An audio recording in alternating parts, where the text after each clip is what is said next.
Dans les couloirs d'une prestigieuse université d'Afrique du Sud, une jeune étudiante de 21 ans, belle, brillante et pleine de rêves, se retrouve au cœur d'un tourbillon de haine et de trahison. Refusant d'intégrer un cercle fermé de stars étudiantes, elle devient la cible d'un harcèlement incessant, moqueries, violences, mensonges répandus par une presse complice. Mais ce que personne ne sait, c'est que derrière ce masque de souffrance se cache un secret lourd à porter. Nolwenn est séropositive. Un secret qu'elle garde jalousement, même pour son amie la plus proche. À mesure que les attaques se multiplient, la douleur devient rage, et la jeune femme choisit une voie sombre, un chemin de vengeance qui va changer à jamais le destin de ceux qui l'ont blessée. Cette histoire n'est pas seulement celle d'une lutte contre la maladie ou la discrimination. C'est un récit d'humanité, de souffrance, de résilience et de rédemption. Préparez-vous à plonger dans un récit bouleversant, au cœur des tabous, des blessures invisibles et des combats silencieux. Ceci est l'histoire de Nolwenn. Dans les hauteurs dorées du Cap, là où les fils des puissants croisent les filles des puissants, s'élève une université comme un temple. Un lieu de savoir, dit-on. Un lieu d'avenir, de prestige, de promesses. Mais dans l'ombre des amphithéâtres climatisés, derrière les selfies des futurs médecins et les toges en soie noire, se cache une jungle bien plus vieille que l'Afrique elle-même, la cruauté humaine. Et parmi ces murs de verre et de béton, vivait une fille. Elle ne venait ni d'un palais, ni d'un convoi diplomatique. Elle n'était pas fille de ministre, ni princesse sponsorisée. Elle s'appelait Nolwenn. Elle avait 21 ans. Et elle portait en elle ce que beaucoup ne tolèrent pas, la grâce naturelle. Une beauté simple mais écrasante, un silence élégant, et un regard droit comme une lance. Fille unique d'une mère couturière du Zimbabwe, Nolwenn avait décroché une bourse pour intégrer cette université prestigieuse. Elle ne cherchait pas la gloire. Elle n'aimait pas la foule. Elle n'aimait pas la compétition. Elle voulait juste étudier. Tranquillement. Discrètement. Mais dans ce monde, la lumière attire la haine. Et la pureté agace ceux qui vivent dans le bruit. Très vite, ils l'ont remarqué. Elle, d'abord. 2 filles hautes de talons, basses de cœur. Reines autoproclamées du campus. Riches, belles et cruelles. Elles régnaient sur les couloirs avec des lèvres gercées de moquerie. Puis eux. 3 garçons, populaires, sur 2, arrogants, toujours entourés. Ensemble, ils formaient ce qu'on appelait, à voix basse, le cercle des 5. Les stars du campus. Intouchables. Intolérants. Impitoyables. Ils lui ont tendu la main. Un sourire. Une invitation. Une place dans leur monde. Mais Nolwenn a dit non. Et ce non fut le début. Le début d'une guerre sale. Une guerre invisible, sans armes, mais pleine de violence. Ils n'ont pas supporté qu'une fille comme elle, sans nom, sans fortune, sans protection, ose leur dire non. Alors ils ont lancé la première rumeur. Puis une autre. Et une autre. Les journaux de l'université, dirigés par les amis du groupe, ont commencé à publier des choses. Faussement naïves. Subtilement destructrices. Nolwenn volait, disait-on. Elle couchait pour des notes. Elle avait couché avec un professeur. Elle avait une maladie. Elle portait des gris-gris. Elle faisait peur. Elle ne souriait pas assez. Elle souriait trop. Chaque jour, un nouveau poison dans l'air. Et Nolwenn, elle, ne répondait pas. Pas un mot. Elle baissait la tête, elle encaissait. Son amie la plus proche, Tato, essayait de comprendre. Mais même à elle, Nolwenn ne disait rien. Elle souriait. Un sourire de porcelaine.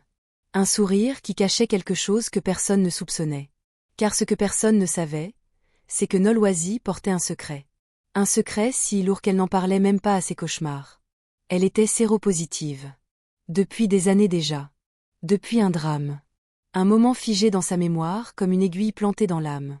Mais ce secret, elle l'avait enfermé. Elle l'avait recouvert de couches de silence, de dignité, de calme.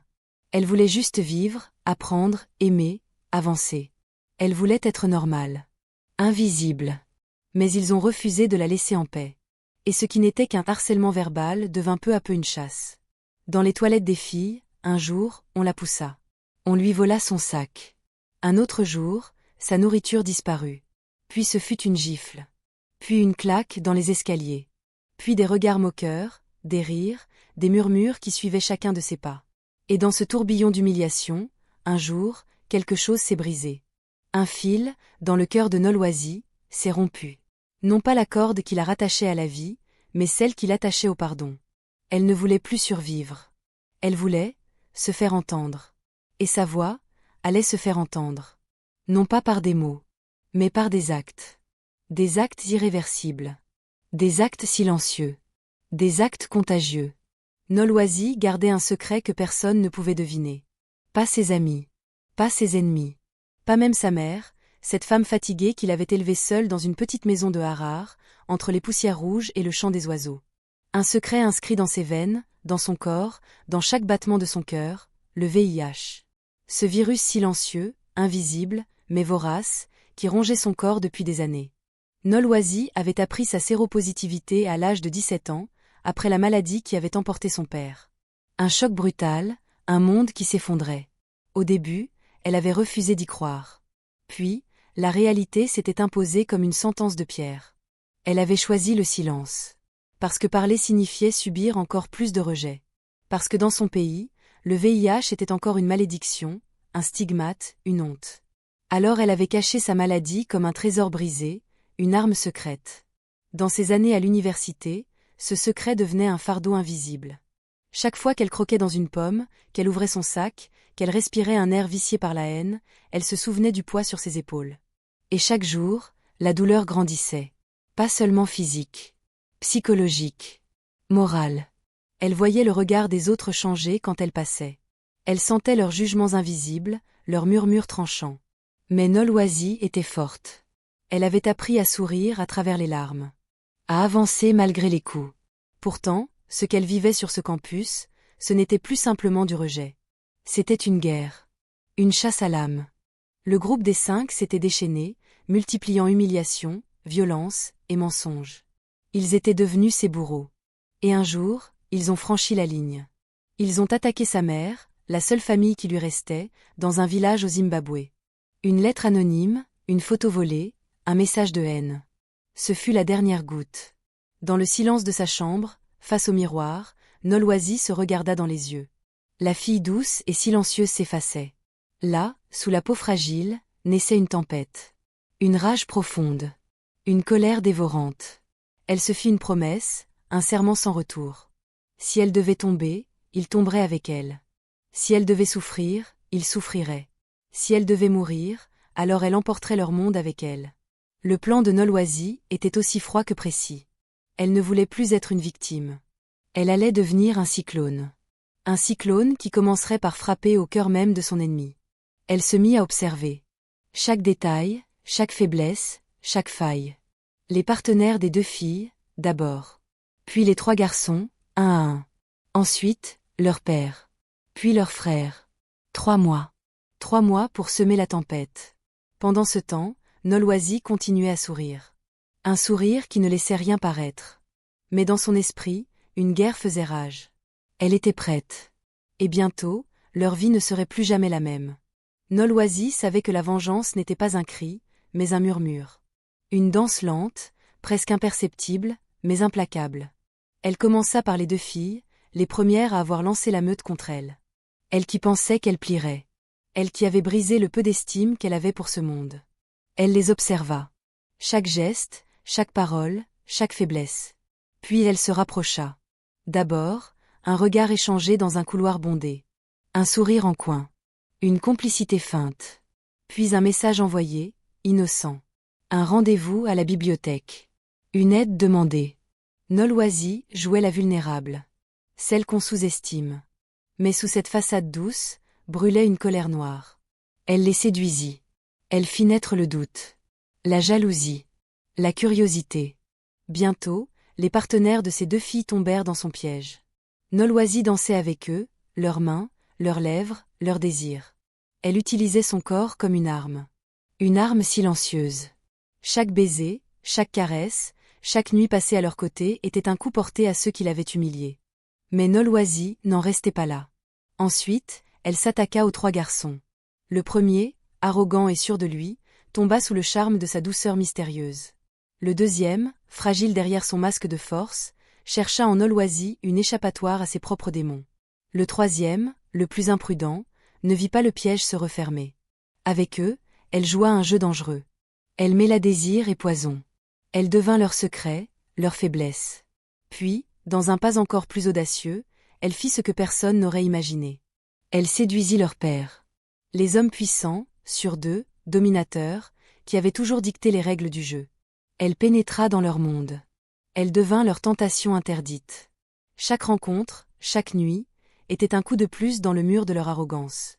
Puis, elle alla plus loin encore. Elle séduit leurs frères. Ceux que personne ne soupçonnait.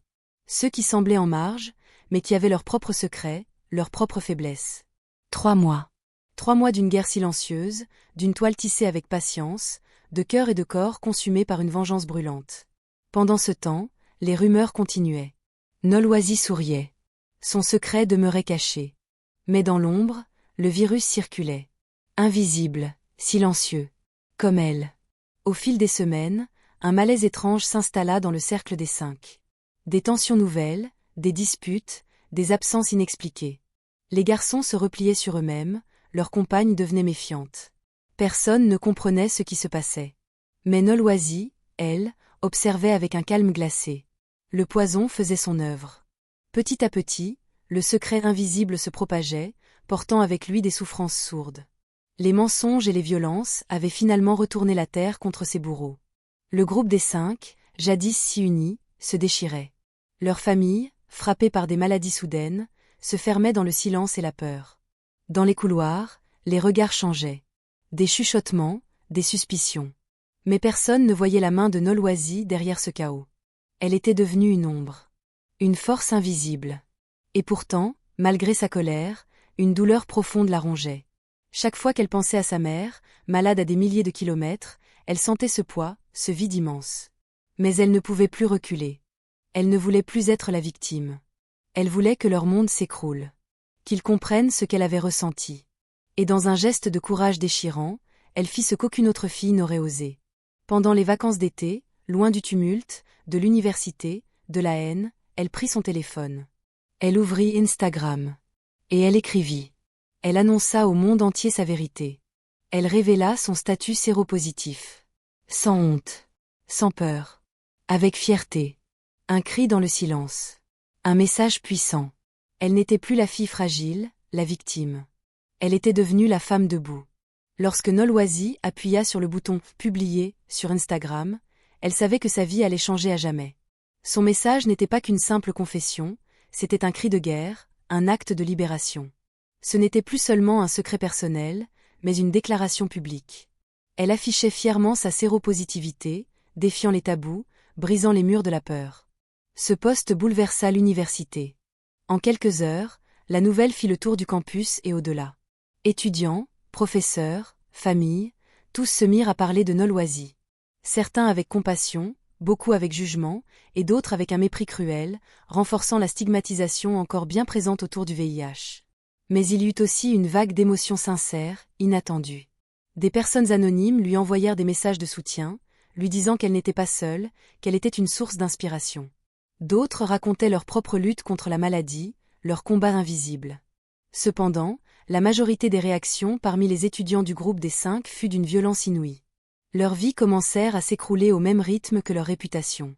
La presse de l'université, qui avait d'abord participé à ternir l'image de Nolwenn, fut forcée de faire face aux conséquences de leur propre complaisance.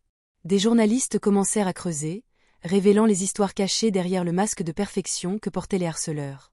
Les relations dans les familles touchées par la contamination se tendirent dramatiquement. Les pères, les frères, les partenaires des filles, tous confrontés à l'inattendu, furent plongés dans un chaos émotionnel profond.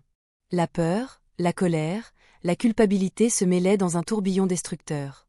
Nolwenn, de son côté, vit sa propre vie se transformer. Elle n'était plus seulement une étudiante brillante, une jeune femme ambitieuse. Elle devint un symbole. Un exemple de résilience et de courage dans un monde souvent cruel et injuste. Mais le prix à payer fut immense. Les menaces se multiplièrent. Des messages anonymes, des insultes, des tentatives d'intimidation.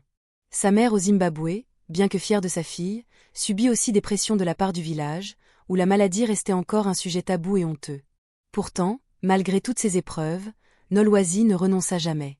Elle utilisa sa voix pour dénoncer l'hypocrisie, pour sensibiliser sur la réalité du VIH, pour encourager les jeunes à se protéger et à parler sans honte. Elle s'engagea dans des campagnes de prévention, participait à des conférences, devenant une militante malgré elle. Au fil du temps, l'université changea elle aussi. Des programmes d'aide, des groupes de parole, des ateliers furent créés pour combattre le harcèlement et la stigmatisation. Nolwenn n'était plus seule. Elle avait allumé une lumière dans l'obscurité. Mais au fond d'elle, une part restait marquée à jamais par la douleur. Une part qui se souvenait de ce qu'elle avait vécu, de ce qu'elle avait perdu, de la haine qu'elle avait dû porter pour survivre. Le virus qu'elle portait en elle était devenu le symbole de cette lutte. Pas seulement contre une maladie, mais contre l'injustice, contre le rejet, contre la violence. Et dans chaque regard posé sur elle, dans chaque mot prononcé à son sujet, il y avait désormais une histoire d'espoir. Les vacances d'été approchaient, et avec elles, le retour de Nolwenn dans son pays natal, le Zimbabwe. Après des mois de tempête à l'université, ce voyage marquait un tournant dans son combat personnel. Là-bas, elle retrouvait ses racines, sa famille, mais aussi un tout autre regard sur la maladie qui l'habitait. Le Zimbabwe, avec ses paysages sauvages et ses villages aux traditions ancestrales, était à la fois un refuge et un défi. Ici, le VIH restait entouré de silence et de peur. La stigmatisation, bien plus forte qu'en Afrique du Sud, pesait lourdement sur ceux qui vivaient avec ce virus. Dès son arrivée à Harare, Nolwenn sentit ce poids sur ses épaules. Les regards furtifs, les chuchotements à peine masqués, les jugements sans parole. Pourtant, elle était déterminée à ne plus se cacher. Elle passa ses premiers jours à revoir sa mère, la seule famille proche qui lui restait après la disparition de son père. Cette femme forte, malgré la maladie qui la rongeait, était son pilier, sa lumière dans la nuit. Ensemble, elles affrontaient le poids des préjugés, et Nolwenn puisait en elle la force de continuer. Mais ce séjour ne fut pas exempt de douleur. Au village, les nouvelles couraient vite. Certains amis d'enfance se détournaient, d'autres exprimaient ouvertement leur rejet. Le poids de la tradition s'imposait comme une barrière presque infranchissable. Nolwenn décida alors d'agir. Elle utilisa son téléphone, sa voix, son histoire pour briser le silence. Elle publia sur Instagram et Facebook des témoignages, des vidéos où elle parlait ouvertement de son statut, de ses luttes, mais aussi de l'importance de l'éducation et de la compassion. Peu à peu, elle rencontra d'autres jeunes touchés par le VIH, souvent isolés et seuls. Ensemble, ils formèrent un petit groupe, un cercle de soutien qui grandissait chaque jour. Leur combat devenait aussi celui d'une communauté entière, prête à affronter ses peurs et à changer les mentalités. Mais ce retour fut aussi l'occasion d'un nouveau combat. Celui contre les rumeurs qui revenaient hanter son passé à l'université. Les anciens harceleurs, désormais frappés par la maladie, cherchaient à se venger en salissant sa réputation dans le Zimbabwe. Nolwenn comprit que la bataille ne faisait que commencer. Entre tradition, modernité, douleur et espoir, elle était prête à écrire un nouveau chapitre, non plus en tant que victime, mais en tant que guerrière. À mesure que les semaines s'écoulaient, Nolwenn sentit un changement profond s'opérer en elle. Ce retour au Zimbabwe, bien qu'empli d'épreuves, avait allumé une flamme nouvelle, celle de la résilience. Elle avait survécu à l'ombre du harcèlement, à la violence du rejet, au poids d'un secret douloureux. Désormais, elle marchait vers un avenir réinventé. Le groupe de jeunes qu'elle avait réuni devint plus qu'un simple cercle de soutien. Il devint une communauté active, une voix collective dans un pays où le VIH restait tabou. Ensemble, ils organisaient des campagnes de sensibilisation dans les écoles, les villages, les centres de santé. Leurs histoires, leurs luttes, brisaient les murs du silence. Nolwenn devint une porteuse d'espoir. À travers ses discours, ses témoignages, elle montrait qu'être séropositive n'était pas une fin, mais un combat à mener avec courage et dignité. Son passé à l'université, avec toute la haine qu'elle avait affrontée, se transformait en une force. La violence et la douleur n'avaient pas disparu, loin de là. Les blessures invisibles restaient présentes. Mais elle apprenait à les transformer en énergie positive. À chaque pas, elle construisait un nouveau récit, celui d'une femme qui refuse d'être définie par la peur. Dans sa famille, la relation avec sa mère s'approfondissait. Malgré la maladie, elle partageait désormais un lien plus fort que jamais, fondé sur la confiance et la compréhension mutuelle. Ce pilier familial était une source inépuisable de force. Mais les ombres du passé continuaient de planer. Les anciens harceleurs, certains désormais éloignés de l'université, d'autres à peine réhabilités, cherchaient toujours à ternir sa réputation. Parfois, des menaces anonymes, des rumeurs malveillantes, tentaient de l'intimider. Mais Nolwenn n'était plus la même. Elle répondit par la vérité, la lumière et l'engagement. Elle participa à des programmes nationaux, collabora avec des associations internationales, devint une figure de la lutte contre le VIH en Afrique australe.